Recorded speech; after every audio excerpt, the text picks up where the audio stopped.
Okay, so I want to start by asking you what you think self-care actually is. So when I first became a mom, I was a really young mom. I got pregnant at 18. And so when my friends and my family would tell me things like, if you're feeling stressed out, you need to take care of yourself. You need to go get some self-care in your life. And I was always really annoyed by it because I was like, I'm a mom, so I can't. Like, I'm busy, I'm working, I'm going to school, I'm broke, I don't have a lot of money. So I just had this idea that self-care was like it was this really annoying word. It was this really annoying concept that felt out of reach. And I felt like it would never be something that could be for me, because I thought that it meant that I had to hire a babysitter and go spend 3 hours at the spa, or spend a bunch of money on an outfit, or go out for a night of drinking with my friends, which just was not realistic. It was not something that I could do. And so I just kind of like waved my white flag and was like, this is my life. I don't get anything for myself. When my kids graduate high school and leave the house, then I'll have time for self-care. But I've learned that that's not how it should be. And that's not how it is anymore. So to me, self-care, and you guys can take this definition, you can adapt it to what you want. But if you're struggling with self-care, you got to redefine it in some way. So to me, self-care is just being proactive and doing all of these little things that fill me up on a regular basis, that make me feel at ease and at peace with myself and my life.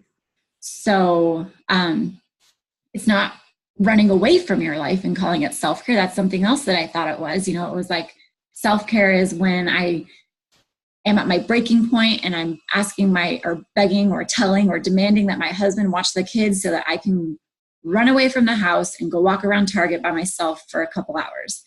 That's trying to run away from your life. That's not self-care. That's trying to escape. So there's a big difference between, being proactive in your self-care and intentionally filling yourself up and getting to your breaking point and being like, I need a break. So there's a difference between I need a break and a difference between true self-care. So, and we're going to talk about some examples of this, what it looks like, what you can actually do, and a lot of really good ideas. But it's also taking ownership of your happiness as a person. So this is something that I have started talking about a lot more, but just kind of taking ownership of your role, taking ownership of your happiness, your state of being, taking ownership of your role as a mother, and if you're married or single or whatever it is, just taking ownership of that and doing the things that you need to do and that you deserve to do for yourself so that you can actually be happy. And then one of the things that I wanted to just kind of ask you, because we are moms, we do have kids, maybe you have daughters. If you don't have daughters, the same applies for sons. But when your kids, if they grow up and have families of their own, the way that you're feeling about how you're caring for yourself right now, or maybe the way that you are caring or not caring for yourself right now, is that how you want your kids to care for themselves? So if the answer is yes, that's great. That means you are on the right track. You are taking care of yourself, and you're just here for some extra good ideas. If the answer is no, you don't want to see your kids treating themselves the way that you are treating yourself right now, then this is definitely a class for you. If you don't have notes, I forgot to tell you, get a notebook real quick, take some notes, and then this will be recorded. I'll send it out to you. You can review it as much as you want. But the way that you are treating yourself is the way that your kids are going to learn to treat themselves. So just keep that, at the front of your mind when you are trying to figure out these ways to care for yourself intentionally. Because they learn what you do. They don't do what you say, they do what you do. And even when it comes down to these little things like self-care, I'm looking for my notes real quick because I lost them. Okay, I have them. So just another thing that I want to touch on, it kind of has to do with self-care. It does and it does not. But whatever your role is as a mom, whether you're a working mom, you work outside of the home, whether you stay at home, maybe you're a work from home mom, maybe you're a single mom, maybe you're a whatever kind of mom, I've done all of them. I've worked outside of the home, I've worked from home, I've stayed at home. And no matter what you're doing, it doesn't matter if you're outside the home or not, finding ways to incorporate self-care into your life is hard. It's just a different kind of hard. If you're working outside of the home, juggling your time is a little bit more challenging because you have these specific times of the day every week that you are outside of the home focusing on your day job. And then you have to come home and you still have to do all of your mom jobs and all of your things and still have to find time for yourself. But then when you only stay at home, when I was just a stay-at-home mom, it was equally as hard, just in different ways, because you are so consumed by everything in your home. You're so consumed by I don't have to explain it to you guys because you're doing it but staying at home is just as time consuming as working outside of the home. And then if you do like the in-between thing, like myself and Melissa, we're also in this really weird place where our work is inside of our home, and, it gets kind of hard to segment it and separate it and make time for it. So no matter what role you're doing as a mom, staying at home, working from home, I've done all three. I've been successful at all three, and I have failed miserably at all three. It is possible to do them all. And these things that we're going to talk about are going to give you a really good bank, I think, of resources and tools and support to incorporate it into your life consistently on a regular basis in these small but meaningful ways so that you can start to really get yourself filled up and happy. So I've talked about this before, but I'm just going to jump right into it. I've done a live stream on it and I'm going to review it. I'm going to go over it again because I think it's really fun. I think these ideas are super practical, that anybody can do. And it's going to kind of like jumpstart your mind and being like shifting the way that you're thinking about self-care. So, self-care for me, these are all things that I have done. And just like everything that I ever tell you guys, I don't want to just give you guys like a list of generic things that I'm like, oh, this could work for you, maybe. I want to give you things that I've actually done that I know work. So the biggest and most significant one that I love was actually therapy, like hiring a therapist and going to talk therapy. I've done it on and off over the years, and it's a really great way to kind of decompress and have a neutral person to process your life with. Because motherhood, no matter how you're doing it, when you're doing it, there's so many layers and it's a lot to process. And how you grew up affects how you are raising your kids. And so I would go to therapy about that. I would say, tell me what healthy parent-child relationships look like. Help me map out my life and my childhood so that I can see where these problems are, address them and fix them. That is a form of self-care to me. It's kind of a big one. And you're going to be like, well, okay, great. I'm going to have to go to therapy now for my self-care. That's not what you have to do. But it is something that you can do. And it is something that I do really, really recommend. Self-care can always also be something like hiring help. Hiring a housekeeper to come to your house, hiring, a kid in the neighborhood to mow the lawn for you, hiring the teenage kid in the neighborhood to come to your house and play with your kids while you read a book. It can be hiring help. It can be listening to music. It can be waking up before your kids to drink your coffee while it's still hot. It can be essential oils, like rubbing them all over your body, or using a diffuser because it smells good and you like it. You like the way you like living in a house that smells good. Melissa has hers. Yeah. It can be having a clean space. And I'm going to give you some really specific ideas in a minute. If you guys have heard them, I'm telling you guys this now so that when you hear my list of self-care, like actual things to do, you're going to be like, that's weird, but it's going to make sense. But having a clean and organized and uncluttered space is self-care. Having a good conversation with a friend, having a date night with your spouse, having a date night with yourself, going on a walk alone or going for a hike alone or going to a movie alone, taking yourself out to dinner, or just having an empty house to yourself is really awesome too. Going for a walk, getting out into nature, connecting with the elements, the wind, the rain, the sun, the snow. If you're into crystals, using crystals, watching a movie. My favorite movie ever, whenever James is out of town, is Celeste and Jesse Forever. I love that movie and I will watch that movie all the time. It's so dramatic and I love it. It's like a super guilty pleasure. I love that movie. Painting, creating, working out, And whatever that looks like for you, eating some good food or going to, you know, somewhere to get your favorite thing to eat, looking up conspiracy theories. If you guys are into that, if you know me a little bit, you know that I'm like the Federal Reserve. It's a crock. And I love looking up those kinds of things, like alternative history, looking up those kinds of things is really fun for me. So those are just some examples of what it can be. So that hopefully you can start to realize that it's not just going out and treating yourself. It's like doing these things that get you excited about life and being engaged in your days. So I'm going to give you some really, really specific things that I do in my home to fill myself up. And I wanted to give you, like I said, I wanted to give you this generic list before I tell you the specifics, because you're going to be like, wow, that's really weird. But that's fine. And I've told you, some of you guys this before, but one of my things that I do to make myself feel good and stay happy is emptying out my trash cans before they get full, because there's nothing more annoying and more frustrating to me than walking into my bathroom or walking into my kitchen and smelling the trash and seeing the trash overflowing and being annoyed by it. And then I got to empty it out and it's overflowing and I'm like panicking because it's disgusting. And so it's a really weird, but when my trashes get almost full, I take them out because I'm like, I don't want to live in a place that smells funky.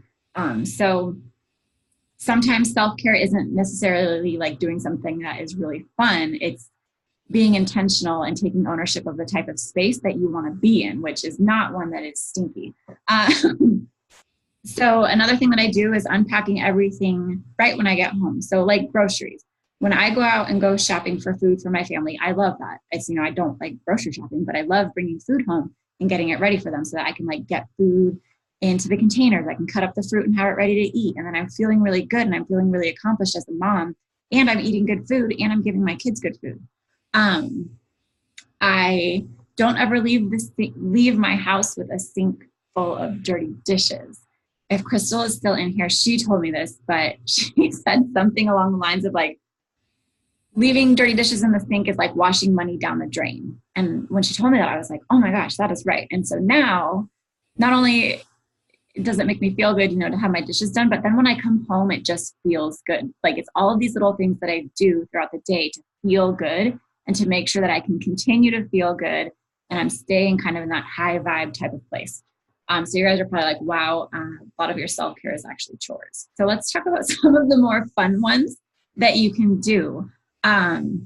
I love essential oils. So I will like go through my house and get a damp rag and put some of this. I really love this one right now. It's ylang ylang. And I'll wipe down my windowsills and my doors and I will like pour love into my house. And I'll be like, I love this house. Thanks for taking care of us. You know, wipe down the doors. I welcome all the good people, all the good vibes. And I really love having a house that smells good. And everybody's always really happy, including myself, after I do that kind of thing. I say I love you often to everybody, if it feels right. You know, I don't want to be creepy or anything, but like to my friends and to my family and to my kids and to myself. I say it often and I'll write it on the mirrors in like the kids' bathroom or on their windows. I will go for a walk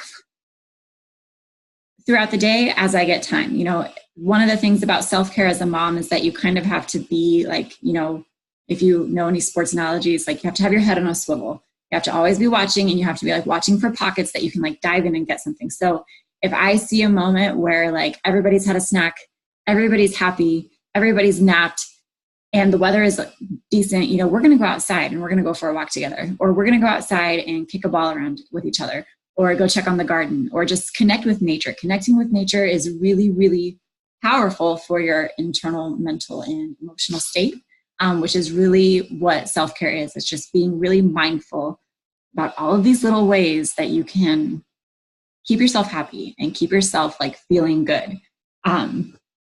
I see repeating insignificant numbers in the times and in the dates and on signs or on license plates or anywhere. And when I see those, I just like, I will tell myself like, hey, thanks. You know, that's a really good reminder that everything is working out and everything is great.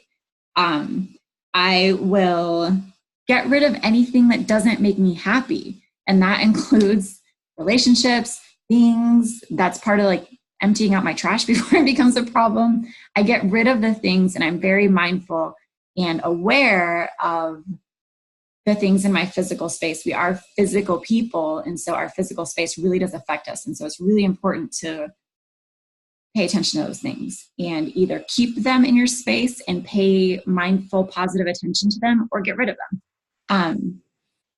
I pick flowers. I go outside. My neighbors have big lavender bushes, and I got permission from them to pick lavender and for my kids to pick lavender and bring it inside the house. That's really fun for us. I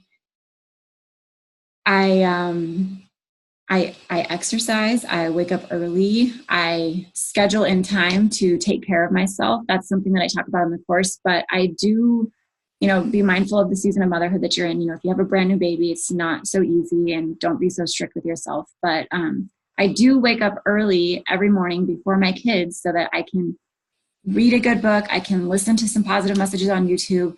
I can do a little bit of exercise and move my body. I can get started on my day pouring into myself first before my kids are coming at me and before life is coming at me, so that I am prepared to handle it. And I'm so, instead of like starting the day on empty, I'm starting the day pretty full so that I can give to them, so that I can make them breakfast, so that I can take them to school, so that I can put out any fires that come up, so that I can stop any arguments that are going on. And same thing like with my relationships, I have poured into myself enough to where I have something to give. I used to wake up, just let my kids wake me up. And I've told some of you guys this story before, but my son, he's definitely my most like in your face kid. And he wouldn't like wake me up and be like, hey mom, I'm hungry. Can you make me breakfast? He would wake me up by just throwing the cereal box at my head. And that's not a good way to wake up. That starts your day off on the wrong foot, and it's really overwhelming.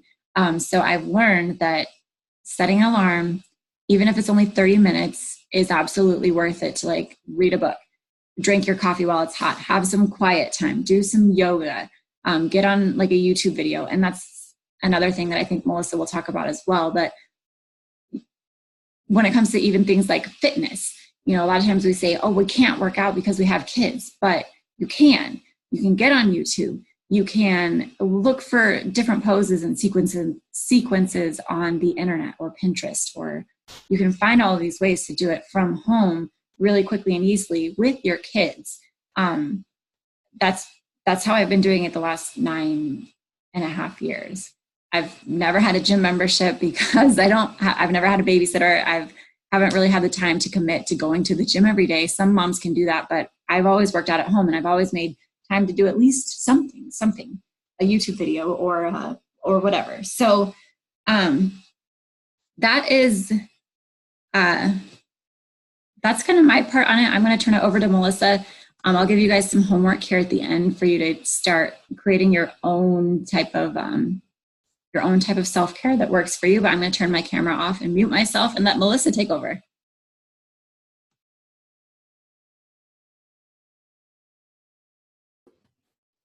All right, guys. Krista, it's so amazing to spend more time with you.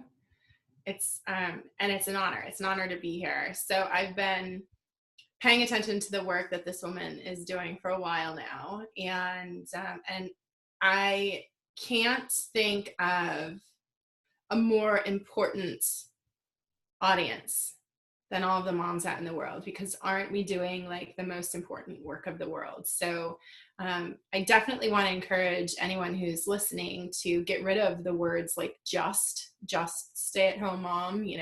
There's no just, right? Like there's no only. This is the work of the world, right? I remember before my son was born, so my son's 2. This is a picture of him from last year, but I just found it as I was plugging my phone in. I thought you guys would enjoy it. This is Jack.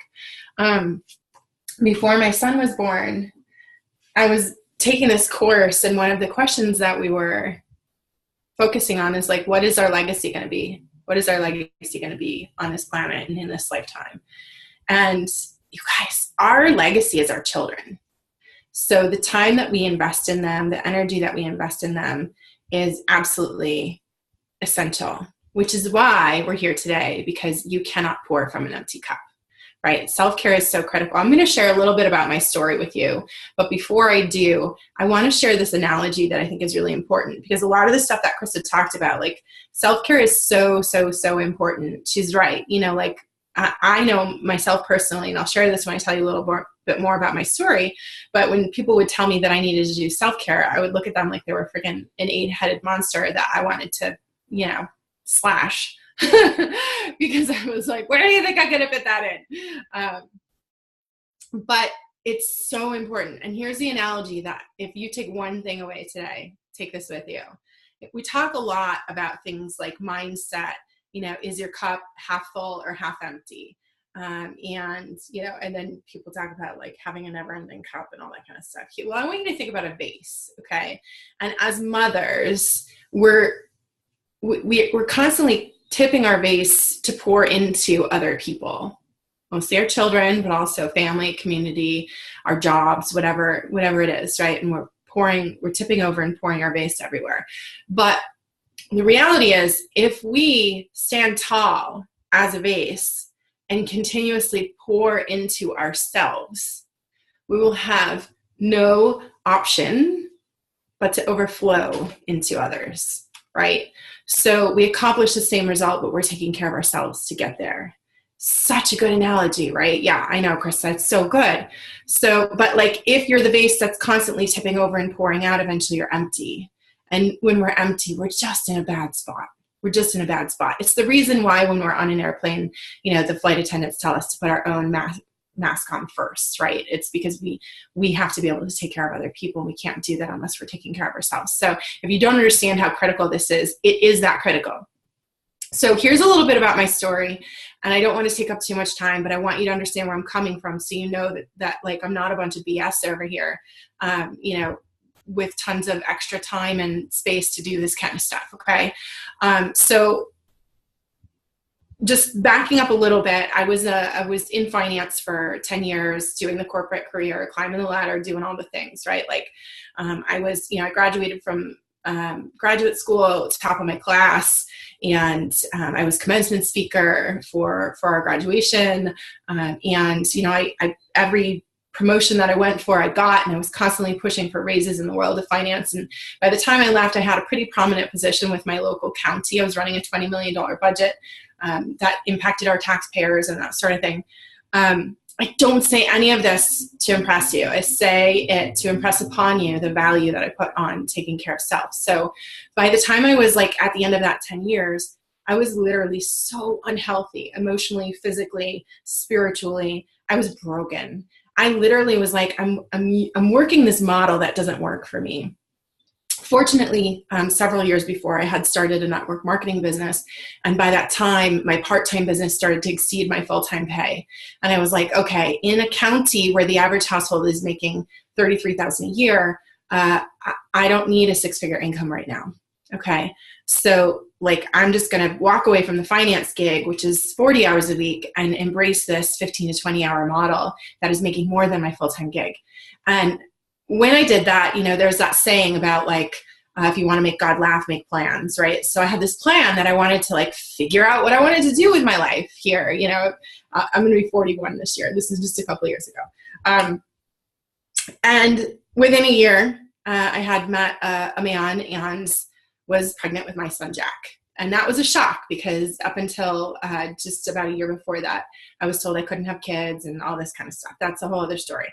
But long story short, the pregnancy was very traumatic. My delivery was very traumatic. A month after my son was born, the circumstances in our household and the day-to-day living was so unbearable that literally my family showed up from 2 hours away, packed me up in a day, and moved me into an apartment in another town. So, you know, things were not going well.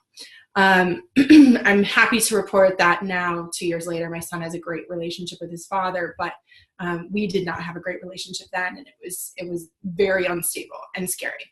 So here I am, a month out from having my son, a single mom with a stay-at-home business, right, work from home, And I had a C-section. I had a massive infection. I had postpartum preeclampsia. I was losing my vision, all kinds of scary things. Come to find out, the apartment that I escaped to, right, is at the top of this really narrow flight of stairs. And it's a 2-story apartment that has like an open floor plan. And when I asked my girlfriends if there was anything about the apartment that, you know, would prevent me from wanting to live there, I would have thought she would have told me those things, but she didn't think about it. So anyways, here I am. I'm sick. I'm hurting. I'm feeling totally broken. But all I wanted for my son was to be able to raise him in a place of peace and joy and love. And I know that sounds like really unicorn rainbow, you know, crazy, but he deserved that. And I didn't grow up that way. I came from, cycle of poverty and a lot of mental illness, alcoholism, substance abuse, all that kind of stuff. So this was big for me. So when we got into that space, I was very intentional over the course of the last 2 years to begin creating the feelings around our life that are important. And that's something I want you to hold on to right now, because that's important to when we figure out like what self-care practices are really going to give you the most bang for your buck. When we talk about simplifying your self-care practices, you really have to get to the root of the feelings behind the things that work for you, how they make you feel. Joy was really important to me. I saw a really bright apartment. It was very sunny. Every day I would wake up smiling and singing to Jack. Like anything I could do to infuse that with love and joy and all of that was helpful. So now you know a little bit about my background here, right? So now I had the challenge of balancing mom life as a new mom and work, doing, running a business. So you'll see I wear these 2 necklaces, very symbolically, significantly. So this is the logo for my company. And then this is a Tiffany tag with Jack's initials on it. When he's 16, he'll get this from me. But I'm a mompreneur. That's what I call myself, right? I work from my phone. I work from anywhere. I actually work from a lot of play dates. What I figured out very early on was that the self-care practices Krista's talking about are so critical, but they're hard to begin. It's just like getting any kind of machine running, even a car started, like you've got to really get the momentum going. I feel like it's like launching a rocket, right? Like think about all of the stuff that goes into launching a rocket, like all of the people, all of the energy. It's like this big to do. You get that thing up there, and then once it's up there, it's like doing its thing. It's just like launching a satellite out into space. Like once you get it out there, it's doing its thing. It becomes a lot easier. It becomes part of the routines. So some of this stuff, if you're not doing it, is going to feel challenging, but the long-term payoff is going to be so rewarding that the challenge is like more than worth it, and you will never think about it down the road. So a few things that Krista mentioned, and then I want to talk about what self-care, going back to what self-care means. So, when we think about yoga, for example, I took some notes while Krista was talking. There's a few postures that are really key that can really bring you back to center really fast. So you might not have time to go to that yoga class for an hour, but could you just get on the floor and do child's pose for 5 minutes? And by the way, having a child like lean on your lower back while you're doing it is actually really helpful. But what it does is I'm a trained yogi, by the way. So child's pose is going to shut down and quiet that sort of frayed nervous system, right? It's going to slow everything down. So it's also good for the kids to do. So if they're wild and rambunctious and you can get them to do it, that's really helpful. And by the way, when I talk about these self-care practices, I like to separate, I call them BM and AM. It's like BC and, so before mommyhood and then after. So maybe you used to go to that hour-and-a-half class, that's half an hour across town, but you can't do that right now. So take the 5 minutes to do child's pose, at any point during the day when you're feeling that sense of overwhelm, or before you do, so that you don't feel it, right? Therapy. So Krista talked about therapy, and I know for me, when I was just getting into, Darlene says she child's poses throughout the day. Go, girl, you have to. So important.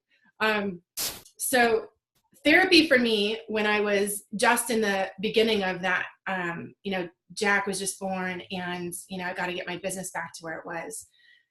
It was way too scary. So I was paying $1,000 a month for health insurance premiums, and Crazy things were going on. I didn't have the extra money even for the copays at that time, let alone the care or the support as a single mom to go and take an hour out of my day to go to therapy. So TED Talks on topics. So if there's a topic that's really resonating with you, like maybe you've got some inner child stuff going on, maybe you've got some stuff from your past that you can feel is creeping up on you, like go YouTube it and find a TED Talk on it. And find someone you can follow and subscribe to. For those of you who haven't read Girl Wash Your Face, you don't even have to read it. You could download Audible and you could just get Girl Wash Your Face, Rachel Hollis. I'm telling you, revolutionary, life changer if you haven't already been there. They just did a around the country movie called, Krista says she's preaching that book. Yeah, I get it. Oh my God. You Are a Badass is another really good one, Jen Sincero. But back to Rachel Hollis, she just did a movie Made for More. And that's where I got that vase analogy from. Like it blew me away because it's so true, right? The other thing, hiring help. I knew I needed help in the beginning, but I didn't have the extra money to hire help. Now I do have a network marketing business and I do know people in my community who love my products who feel they can't necessarily afford them. Okay. So I started trading and I would get items on Host Rewards for like 80% off and have a cleaning lady come in every couple of weeks just to help, just that little bit of extra help. I didn't care if she just did my dishes, right? That is another self-care practice. Some people may say no dirty dishes in the sink, but for you, if leaving the dirty dishes in the sink feels good, because you're like, I'm more important than that right now, leave them in the sink, right? You have to resonate with whatever is deeply in your own soul, spirit, mind, heart, all that kind of stuff. So, getting a good book in, there's a lot of stuff that I listen to on Audible so that Jack can listen along with me. I know he's 2.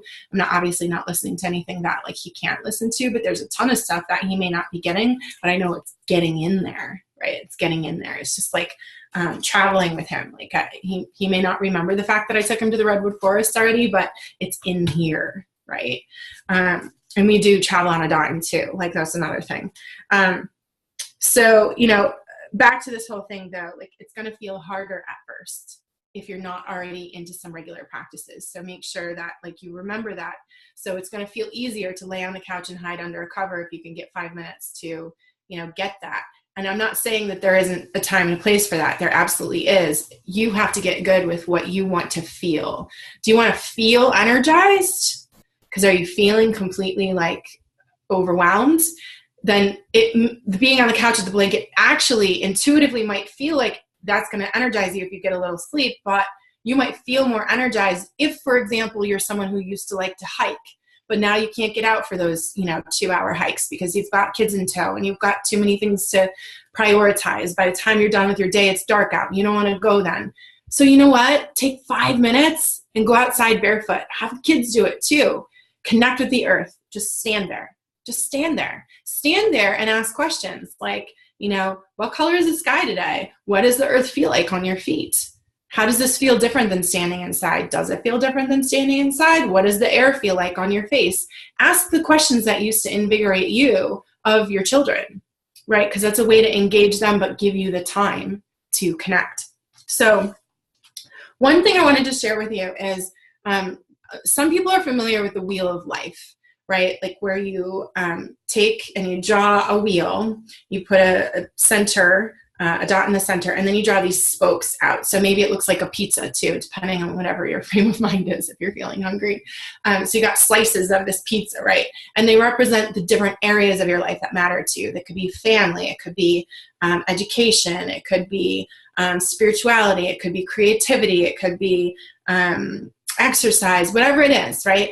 Like you have all these different areas of your life. So map them out. And then on each of the spokes, you can rate yourself from 0 to 10 on how you feel in that particular area of your life, right? So the 0 would stay in the center and 10 would be all the way out at the outer wheel, right? And then connect those dots just to see, like, where are you at? Is your wheel kind of lopsided? Are you feeling kind of funky? And where could you focus some energy? I use that wheel of life when it comes to my self-care. That's how I know how to direct some of my energy, because if I know that there's an area that's needing some attention, you can either pull that area out and help it by just getting even more concentrated in the areas that are already working, or you could do a little bit of work there. So for example, financial is one. Financial is, and I could do a Wheel of Life exercise with you guys too, if anyone ever wants to do that. I think it's really helpful to talk that through. But, financial is one where, we can get caught a lot. I would say like 80% of Americans don't have budgets. I think it's 75% of Americans have more month than money. So what are some ways that you could, feel better in this area? What are some ways to get good at finances? And one of the very first ways to do that is to really start tracking your expenses, right? So I have what's called an abundance spreadsheet, and I work on that every week. In my hack system, it goes on Mondays because Mondays are for money. And I'll talk more about that in a second too. But, I focus that energy. I just give it half an hour every week, half an hour every week, half an hour every week. Consistency and repetition are what is so important to these self-care practices. But we have to remember, again, back to what Krista said, self-care can be so much. And we may not have stopped to think that balancing our checkbook or having a budget or doing an abundance spreadsheet would be part of self-care, but it can be. Now, if it feels overly daunting to you and there's someone else in your life that you can delegate this to, then you could trade there. Maybe you say, like, if you've got a supportive significant other, you could say, look, if you do half an hour of this every week, I'll give you a massage for half an hour every week. Like, trade, and make it fun. So I think the most important thing to think about is, like, in your BM life, before mommyhood, like, what are the things that you used to do to take care of yourself? And how can that translate into after mommyhood? Because it's not always going to look exactly the same. Just like Krista said, you might not get that night out with your girlfriends, or it might not feel like what you want to do anymore.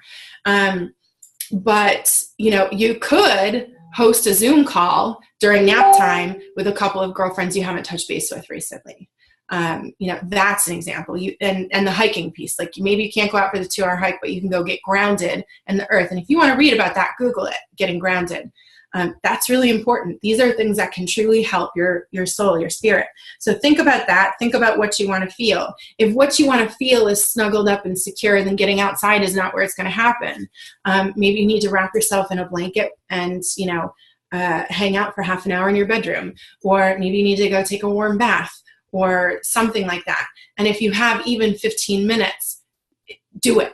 Right? Don't make it more complicated. Just take advantage of the time that's at hand. So that's where I really want to talk about simplifying. Here's some hacks that I have implemented in my life that have made it possible. So for those of you who do have businesses at home or things at home that you need to work in, I have what I call a power hour. So in my power hour, I take what I used to do in the finance world and translate it to my life, and I do work in 15-minute increments. So my power hour, some days, guys, all I get is 1 hour to work, right? And so my power hour might be 15 minutes of finding some new people to connect with, maybe on Facebook or Instagram who have similar values. I use hashtags to find people, that kind of thing. 15 minutes to have conversations with people who I already love and support and are part of my network. 15 minutes to follow up with people I introduced myself to recently, and then maybe 15 minutes to make a couple of phone calls, right? And sometimes those 15 minutes don't happen in one hour. If it can, awesome. You feel really accomplished. But that's why I like the 15-minute blocks, because if all you get is one in this hour, one later, you still have a lot that comes together over the course of the day. So that's work related. But when it comes to personal, I have what I call an honor hour. So when Krista was talking about getting up earlier than the kids, I used to struggle with this because I loved doing that when I was in the 9-to-5 and building a business on the side. But once Jack came along, and this was my full-time gig, I wanted to be there with him when he woke up in the morning, and I wanted to get all the sleep I possibly could. So this was a stretch, but this is one place where I can tell you I surely put into practice the idea that it's going to be harder at first, but over time it pays off like tenfold. So my honor hour, and I set a timer. I do 15 minutes of movement, yoga, stretching, whatever. That's a little bit of exercise. Then I do 15 minutes of meditation, right? So if we are going to exercise, we also need to exercise, right? Like we need to take care of our mind and our spirit. So 15 minutes, I might just turn on a YouTube meditation, put in my headphones and sit right? 15 minutes of reading and then 15 minutes of writing. And that's my honor hour. Those are 4 things that really speak to my soul. And when I write at the end, I write about my goals, I write about my dreams, I write about how I see Jack, when he's older, and the kinds of things that I want to infuse in his life. We also have a Jack's Journey, hour that we do throughout the day, because I want to make sure he's getting his reading and he's learning all that kind of stuff. But on a weekly basis, I have hacks. And we're actually, so Krista and I have paired up, and we're going to offer you like a free 7-day introduction to this system if you want to be part of it. Totally, there's no cost. You can come just be part of it. But this system that I've put into place has really worked for me. It's worked for people on my team who work full time, who have other things going on in life in addition to being mom and having a business. And so what I do is every day I have what I call a focus or, some kind of thing that I'm that is the day's objective, if you will. And the reason why I did this is because you probably all have sat down to make to-do lists at various points in times. And if you're anything like me, I have to-do lists for my to-do lists, or I did anyways. Now I don't. I have a master list, and it hangs out on a board in my kitchen, and it no longer intimidates me because only the important gets done every day. And whatever isn't important on a particular day's theme, now stay with me because I'm going to explain this. Whatever isn't important, I don't get to, that's not important on a day's theme, it goes to the next week for that day. So for example, I'll do Sundays last because Sundays are sacred self-care. But Mondays are for a lot of different things for me, but I use alliteration because it helps me remember, because mom brain is a real thing. So mindset, meal prepping, money matters, and meditation, right? I will tell you that in this season of my life, money matters is where it's at because I'm scaling my business in a big way and promoting to the top of my company. And so that is a real focus for me, getting a handle on this area. And so I will spend, a good hour now. It used to just be half an hour, but a good hour now working on my abundance spreadsheet, calling, paying off bills, taking care of things, right? Because I'm all about teaching people how to be debt-free. So that's another piece that I focus on that day. But here's the deal. If you're running down that 17-page to-do list, you pick out the things that are related to whatever your M day is or whatever Monday is for you. It doesn't have to be an M. You don't have to use alliteration. You come up with your own system that feels good. I love meal prepping on that day, and I now involve Jack, even at 2, in meal prepping. I will let him make really messy date fig nut cookies by himself because he knows how to do it now. And so I roll out parchment paper and he rolls the stuff up and has a good time. In the time that he's doing that, I'm able to chop all the veggies, chop all the fruit, get things into containers and get them into my fridge. So Krista, I am with you on that. If I have food ready to go, we're set up for success and we're not running out and eating some junky thing. Right. Tuesdays I call touch base Tuesdays. And sometimes you guys, it could just be 3 texts to some friends that you haven't talked to in a long time. Right. Because how often do we begin to feel disconnected in mom land? Right. I feel like 24 hours for me feels like a lifetime sometimes. I know they say although the days are long, the years are short, whatever, but the days feel long sometimes. And not necessarily in a bad way, but in the way that I'll look back on the day before and I'll feel like it was a week ago because so much goes on in my head, in front of me, in Jack's life. Kids are busy. So Touch Base Tuesday, this is actually how Krista and I connected. We reached out to one another. We both actually had Tuesdays slated at the time, Tuesday mornings for getting to know some new people in our lives. So when I was talking about that power hour meeting new people, Tuesdays are when I generally will set up a time to connect. Wednesdays are Wellness Wednesdays. You guys, I never forget doctor's appointments anymore. I don't know if you're super moms who have never done that, but I used to forget doctor's appointments left and right, especially my own. FYI, self-care is remembering to schedule your doctor's appointments, including mammograms and all that follow-up stuff that's important, right? Yeah, Krista said she used to suck at them. So I've gotten better because I schedule all doctor's appointments unless they're urgent. I'm obviously, if Jack has a temperature of 104, I'm not gonna be wait, you have to wait for Wellness Wednesday, right? But I schedule everything else on Wednesdays so that I know that I will remember to go to the doctor. Sometimes I will move my meal prep to Wednesdays because money is a focus right now, right? So the money mindset stuff. So Wellness Wednesday. And Thursday, believe it or not, is Thinking Thursday. I allow myself to just think about something. So like Krista talking about looking up conspiracy theories, I might think about conspiracy theories that day. If I have extra time, right? So this is like, you can either get intentional and say like, I am definitely going to have 15 minutes to think or an hour to think or whatever, or you schedule your self-care that feels the most amazing to you on the day that makes the most sense for you. Does that make sense? Like if you're someone who feels really good about exercise and you want to get in one yoga class a week just to feel good about that, maybe you schedule that on Wellness Wednesday. Whatever works for you. That's the point. I'm just giving you some tools to put in your toolbox, some ways to frame and think about it. Friday is our family and fun day and friends. So we always schedule play dates in the afternoon on Friday.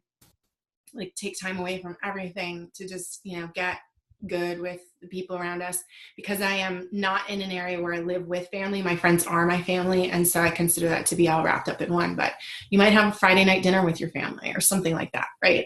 That's another thing. And that is good self-care. Saturdays I call soul share. So a day to kind of digest some stuff that's been going on inside, whether it's a post on social media or a letter to a friend or a letter to yourself. I do a lot of work with moon phases. So like, writing a letter to yourself, the stuff you're going to let go of, and then burning it, like when it's, the full moon or the new moon, right? Surrender and release it. So it could also be, a call with a friend or writing on a blog, whatever it is for you. Like soul share that's an important part, is like getting stuff out. Because if we keep it all in, that's different than filling the vase, right? Filling the vase is doing the self-care. But letting stuff out is letting go of the things that don't serve you, just like Krista talked about, the relationships that don't work, all that kind of stuff. We are the average of the 5 people we surround ourselves with. And, you have to learn to let go and release the stuff inside of you too. So, and then Sundays, remember I said I would start with Sundays. Sundays are actually what I call my sacred self-care day. So no matter what, at some point on a Sunday, I have an hour entirely to myself. I don't care how I have to make it happen. I don't care if I'm paying the 12-year-old down the street to come hang out with Jack. He took the babysitter course to be able to do it. He's amazing. His mom's a children's librarian here. I don't care if I have to call my mom and tell her she needs to drive in from Buffalo. I don't care. I am going to take an hour that day to take care of myself. And that may sound selfish to some people if you haven't started doing this. It may not sound like enough because you're already doing it. But like that is stake in the ground, not letting it go. Right? And so those are some of the systems that I use to kind of help hack my week. But I think the most important place to get started, and this is going to tie right into Chris's homework, is really figure out what you desire to feel from your self-care. Do you need to feel more connected to people? Do you need to feel more independent? Do you need to feel more joy? Do you need to feel more free? Whatever it is, you have to figure that out, and you have to match your self-care to that feeling. That's the most important part. So again, getting back to this simplifying, I'm just going to give a couple more examples of simplifying. So if you're someone who used to really enjoy meditation, for example, you might shift to doing 10 minutes of listening to a YouTube meditation. You can literally YouTube 10-minute meditation, 5-minute meditation, and you can play it on the counter while you're brushing teeth with your kids. Jack and I do it every morning. I'm telling you, the kid now recites like affirmations and mantras and all kinds of stuff too, because he listens to this stuff all the time. Beauty care. This is another thing. So we do some beauty care in my company. I do a lot of stuff like personal wellness or personal care. But what I really love to teach people is like a 5-minute face. If you love beauty, I've been doing the same look since I was 16 years old, and using products that are all vegan, certified cruelty-free, gluten-free. I have celiac disease. So all of these like really healthy things. In fact, my company represents products that have over 2,000 banned ingredients. In the United States, there are less than 12. So just think about that. But that's part of simplifying my beauty routine, is knowing I don't have to stand in the aisle at my grocery store perseverating for 50 minutes on the 75 shampoo choices that are going to not work in 3 weeks anyways, because they're pH balanced, and that's a whole other thing. Anyways, I have a video I can send you that will give you a 5-minute face. So Krista, you want to pass that along. I think that would be a great opportunity.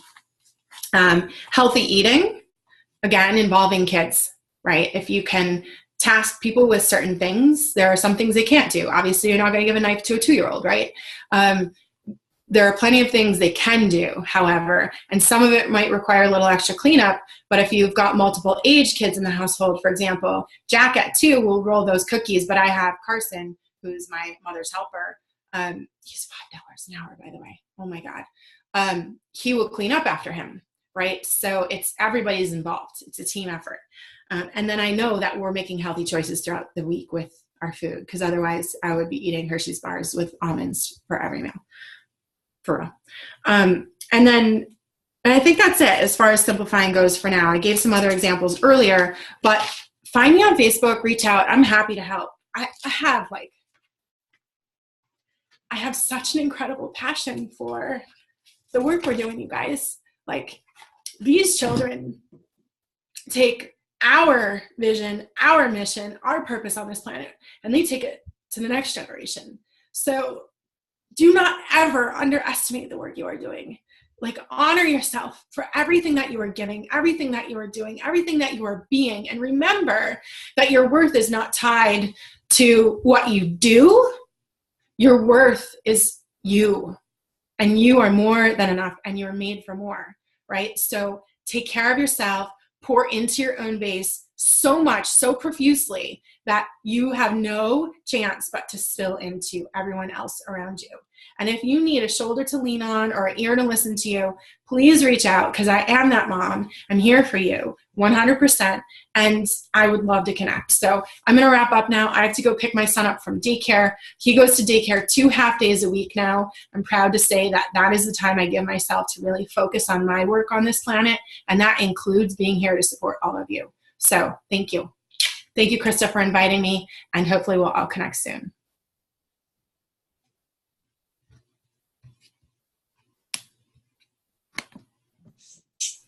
Hey guys, she was awesome, right? She's amazing. I'm super glad that she came here. And that was awesome. So I took some more notes just based on what she said, just some little things that I wanted to add in real quick, and then I will give you guys homework. I'm not going to check in with you on this. There's no deadlines, there's no due date, no grades, but it is some action steps for you guys to take to start implementing this with you. One of the things that Melissa said a lot, which is so true, is that if you're not doing this yet, it's going to feel weird. It's going to feel clunky. It might be hard to incorporate it into your days, but the homework's going to help get you started and start taking action and getting used to this. And if you haven't done it yet, and if you're in the place that I used to be, when I first, when I crash landed into motherhood, I felt like self-care was selfish. I was like, good moms don't go out and leave their kids to do these things. Good moms don't ask for help. Good moms don't hire babysitters. Good moms don't, get a break. It's not true. None of it is true. So whether you believe me in this moment or not, just know it's not true, and you will come to believe that for yourself, and you'll be able to do this in a way that's easy and in a way that feels good, which is something else that she was saying on repeat that I just want to reiterate to you. Do whatever it is that makes you feel good. So the things that I do, I love that she brought that up. The things that I do personally, the things that I shared with you, might not be something that you want to do or that makes you feel good. Not everybody is going to want to take out the trash because it feels good to have an empty trash can. That is something that it makes me feel good. Whatever it is that feels good for you to do that and pay attention to that. And whatever doesn't feel good to you, come up with some ways that you can eliminate those things or turn them around or fix them. But be really intentional, be really mindful, pay attention to what feels good. It might be something silly. It might be something so tiny and small and seemingly insignificant, but makes the biggest difference to you. I love that. Pay attention to the way that things make you feel. And then she kind of touched on this, I think, a little bit indirectly, but just recognize the seasonhood of motherhood that you're in. And I want to share a little bit about what this has looked like for myself, because I had Bree, she's 9.5, Derek is 7.5, and then I have Kaylee, who is 10 months. So I had this really big chunk of time where I got to experience being a mom of older kids who were independent, who could communicate, who it's just a different game when your kids get older. And I think most of the people on here right now have really young kids, but I got a taste of being able to go on a 4-day vacation with my husband while my kids stayed with my in-laws, with their grandparents. And that is like next level self-care. I got to go away with my husband and we got some time alone. But I recognize that that's not the season of motherhood that I'm in right now, with Kaylee being so tiny. My husband and I just aren't going to do that. But that doesn't mean that I am ditching my self-care, or that I'm not doing the things that make me feel good. And it's not me just like waving my white flag and being like, well, I have a baby again, so I guess, self-care just isn't going to happen for me. It is going to happen for me, but it's going to happen in a different way. And like Melissa was saying about, a yoga class, if you used to drive across town and go to a 30-minute or an hour-long yoga class once or twice a week, if you have small children, that might not be a reality for you, but that doesn't mean that you can't get onto YouTube and you can't incorporate it and weave it in through your days, so that you're still getting the benefits of, connecting to your body or doing something that feels good for you. Or maybe you like to go take painting classes, and now that you have small, tiny children, you can't go out into the community and do those painting classes anymore, but you can paint from home and you can do it with your kids. So just be mindful of the season of motherhood that you're in. Be resourceful. Don't accept it as defeat. There's always going to be some sort of reason that you can't do self-care or pour into yourself or the things that you want to do. You're always going to be able to find those reasons, but I want to challenge you to find the reasons that you can do it, and then go out and do it, and tweak it, and shift it, and make it something that fits the season of motherhood that you're in right now. So got those. I think that's it. I loved the vase analogy. I loved thinking about the legacy that you're leaving. I loved that she touched on so many things. It was a really great class. So let me give you your homework real quick. I gotta close this out. Oops, no. Okay, it's not gonna let me close it out, so I'm gonna have to share my screen with you guys again. And then you guys can see what we have. But this is your homework that I'm gonna challenge you to do. So if you're on your phone, just screenshot this. You can get the homework right here. But write out a list of all of the things that you love to do. Maybe it's things that, like Melissa was talking about, that you did pre-motherhood. Those things, they can be big things, they can be expensive things, they can be seemingly small things that you wouldn't necessarily consider self-care, like not leaving the house with a sink of dirty dishes for me. Guys, I'm weird, so whatever. But write down all of these things that fill your soul up. And I've posted this in the group before to share, things that you love to do. And there's so many great ideas on there. Hot coffee, music, reading, yoga, getting outside, talking with a friend. There's so many options that the first step is really just getting those ideas flowing and starting to think about that. Then keep this list somewhere where you can access it at all times. Keep it in your pocket, keep it in your purse or your wallet, in your diaper bag, next to your bed, in your bathroom counter, on your fridge, on your mirror, somewhere that you can find it easily and quickly and reference it, so that if you see those pockets of everybody's happy and content right now, I have 5 or 10 minutes, let's see what I can do. Maybe I can turn on a meditation. I love YouTube meditations. I tell you guys this all the time. Abraham Hicks is a really good one. You can just YouTube positive affirmations, something like that, and flood your mind with positivity. There's so many things that you can do in 5 or 10 minutes. And then, so homework number 2 is for the course specifically, but start to time block. Melissa talked about it. Start to time block,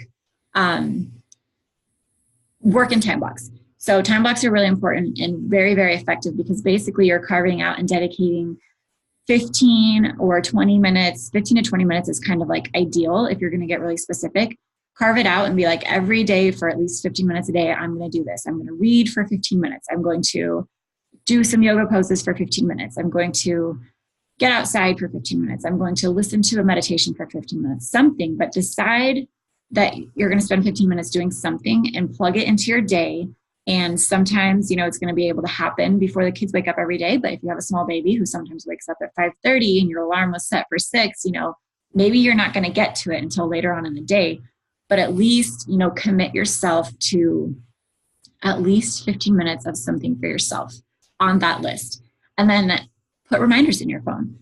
I like to put the reminders in my phone for special times. So like at 4:44 every day, I have an alarm that goes off to remind me to turn on some sort of like a good song, a meditation or something, because at 4:44 every day of the week, Monday through Friday, my kids are in school now. So we get home at about 4:20, 4:25.